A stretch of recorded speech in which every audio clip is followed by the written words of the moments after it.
السلام عليكم ورحمة الله وبركاته. لما سومال بالملك صادوك جبتها وحان الله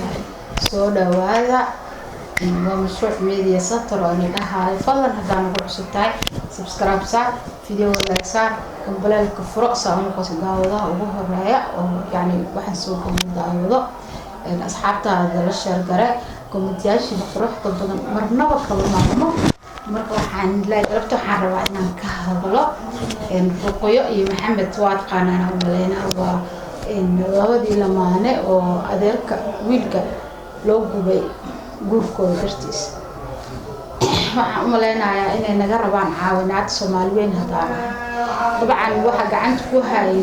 injineeriso ilaahay naxariista janaha siiyo gacanta ku hayay kale hore way u aamusnaayeen laakiin maanta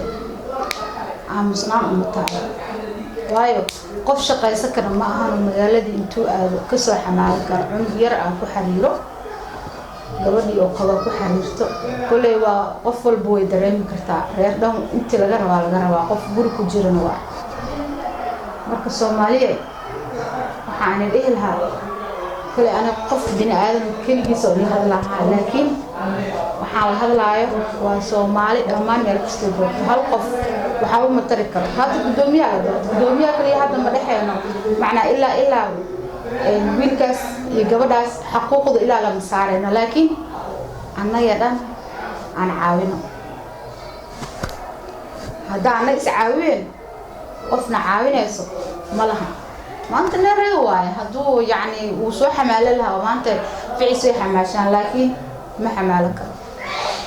waxa noqotaba aan u dadaalno si wanaag badan waa aabe laga rabo inta aabeyaashka laga rabo guryaha joogto yooyooy dabcan xalay gabadhuna ma xamaali karta asigana ma xamaali karto ilaa ay cadaalad helaan yani wadankaas sidan si karoon helo si ka fiican waa rajaynayaa insha Allah asxaabteeda qiimaha badan iyo qadarinta aan isku gudbino دانا أنا استأكلين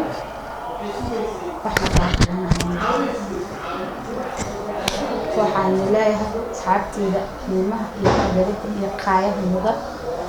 شرفت له عبرت على هاي